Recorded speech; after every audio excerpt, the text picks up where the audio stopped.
Welcome back to #AWANI. Now, the Little India riot in Singapore, whereby a 33-year-old Indian national was killed, has raised debates on the welfare of migrant workers locally as well. To discuss this further, on the line is Irene Fernandez, Executive Director of Tenaga Nita, non-governmental group she established more than 2 decades ago to help foreign workers. So Irene, let's start with what actually happened in Little India in Singapore, which involved migrant workers. Maybe you can tell us your take on the situation there, especially with your understanding of the welfare of migrant workers in Singapore. Well, first of all, I think the riots that happened did not just happen suddenly. Riots like this have happened in different parts of the world, and particularly from communities that have gone through some kind of denial of rights and oppression, and when there is no way out, there is a build-up of strong feelings, because when your rights are violated, your dignity is affected. And I think what happened in Little India, in Singapore, is a tipping point. I see it as a very important time to reflect. Reflection for Singaporeans as well as for the authorities, and similarly also for Malaysia, which is a very significant destination country of migrants. Now, there has been a built-up of kind of anti-migrant feeling in Singapore in the last few years, particularly with the economy and not picking up as it should have in terms of the kind of good life that Singaporeans used to enjoy before. And Irene, bringing the discussion closer to home, maybe you can tell us about the welfare of migrant workers over here in Malaysia. And are we treating them the way that they should be treated? I think the situation is even much worse here in Malaysia, sadly. But honestly, we have to address it with a very open mind and not to become defensive. We have a population of about more than 4 million migrant workers in the country, irrespective of their status. I think that's very crucial, and therefore we are dealing with more than 4 million individuals and human persons who have feelings, who are here in different environment, culturally challenged, socially, to a large extent, getting alienated. And I think if we look at the kind of complaints that we are receiving, I mean, migrants are working 12 to 16 hours. It is very shocking for me that, Nepali workers, there are the information that we get 4 suicides a week. Mm-hmm. And that speaks volumes in the way that we are treating our migrant workers. But Irene, what is the level of protection given to these migrant workers at the moment?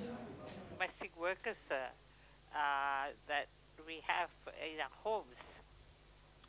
It's astonishing for me that besides the long hours, besides holding of passports and threatening of arrest, no off days are given. We also have seen the emergence of food deprivation and therefore malnutrition cases. Out of the total of 253 cases we have handled, 30% have alleged this deprivation of food. 32% have alleged sexual abuse. Now, these are serious concerns, and the authorities cannot take a defensive position, but a position based on fundamental rights of each individual. And finally, Irene, in conjunction with Human Rights Day, maybe you can tell us your hopes for the rights of the community of migrant workers in Malaysia. State says that the laws treat migrant workers equally.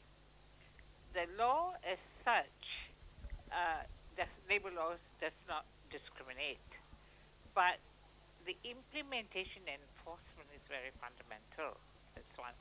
Two, the work permit, which allows you to only work under that one employer, opens up that space for abuse and exploitation. And if a migrant worker in a condition of abuse wants to leave the job, he or she cannot. He or she has to return to his home country, and when the person is in debt for payment of coming to Malaysia, has no choice but to continue in that abusive situation. So I think that is where the exploitation takes place. And thank you, Irene, for being with us on #AWANI. Now let's bring that conversation closer to home. Now the Little India riots actually sparked heated conversations here in Malaysia amongst migrant workers. And with me today, right next to me, is our reporter, Teo Elson, who actually went downtown in Kuala Lumpur to talk to these migrant community. And maybe you can actually tell us more about your experience doing that. Right, thanks, Shin. So as more information is filtering in from Singapore about what happened on Sunday, we just wanted to find out the big question: why? How could such a thing happen in peaceful Singapore? So we went down to Chowkit and to Brickfields to speak to some of the migrant workers, and they shared with us how they felt, what's happening over there, and how it relates to how they're feeling working here, and what they felt about maybe perhaps working in Singapore. Yes. So what else did they actually say about the differences about working here and working in Singapore? Yeah. Firstly, it's a bit difficult to talk to migrant workers, and many of them don't want to be fully named.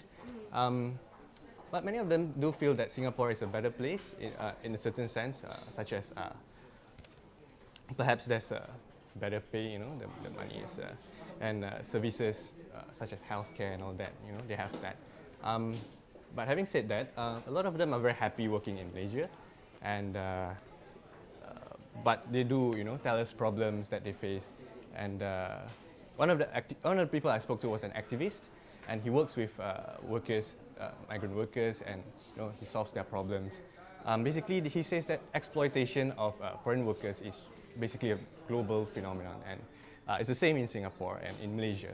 So. Well, he says that in Singapore there's better database of workers, and there's more freedom of movement. There's also problems with lodging, low wages, confiscation of documents, and so perhaps we can view what we have recorded. Yes, I think we have a quick VT, so maybe we can roll that now. The migrant workers normally everywhere in the world they are being exploited, right? In terms of documentation, suppression of wages, all the pressure, even the hard work they have done, all according to procedure, they're still being suppressed. They're being tortured, mentally tortured. So, even a small incident as a spark can come up to a sort of revolution, a riot like this. At least Singapore have better data, and then when the police go after them, they can, it's not sort of, you detain for 14 days. In Malaysia, a migrant worker, with or without documents, they have the right to detain you for 14 days. But in Singapore, their data is much better.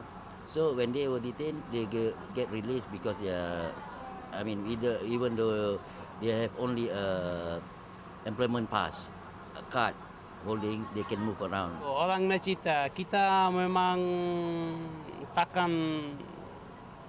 berapa campur. Pasal apa? Ada orang baik, ada orang tipu, ada orang berlakon, macam-macam. Kita dengar, kita diam. Tapi dia orang cara lain, sini cara lain. Sini kawan-kawan kita kerja memang cukup baik. Lagi satu baik, orang sini. Kita dapat dia memang cukup baik. Sebab orang sini kita dekat serupa adik-beradik. Kalau paci-paci, maci-maci. Tapi saya memang suka sini. Memang cukup baik. Saya 22 tahun saya duduk sini. Memang saya puas hati. Tapi Singapura saya tak tahu lah. Pasal apa Singapura tak pergi. Tapi sini memang saya suka. Cari makan suka senang. Jalan senang. Sebab kita tak ganggu orang, orang pun tak ganggu kita. Kita baik, kita boleh kerja sini. Kalau kita buat jahat sini, mana negeri, mana negara pun tak boleh duduk. Memang bila kita bagi ejen minyak tanggan, dia hari ini besok lusa dia sampai dekat 2 tahun takkan buat dokumen. Kita mau hidup, bukan kita mau mati. Kita mau dokumen. Kemungkinan majikan tak suka dia ke memang macam-macam lah majikan. Ada yang tergantung kita yang kerja. Kalau kita kerja elok-elok, majikan memang lebih bagus. Alah marah lah, dia memang marah. Susah lah. Singapura okey lah, okey. Singapura okey. Ada tamu kadang-kadang lah. Apa kacau, marah tamu marah lah. Susah lah ni. And I think that wraps up today's edition of #Awani. Don't forget to leave your feedback on our social media on both Facebook and on Twitter. And don't forget to #Awani. I'm Shein Shannon. Bye-bye.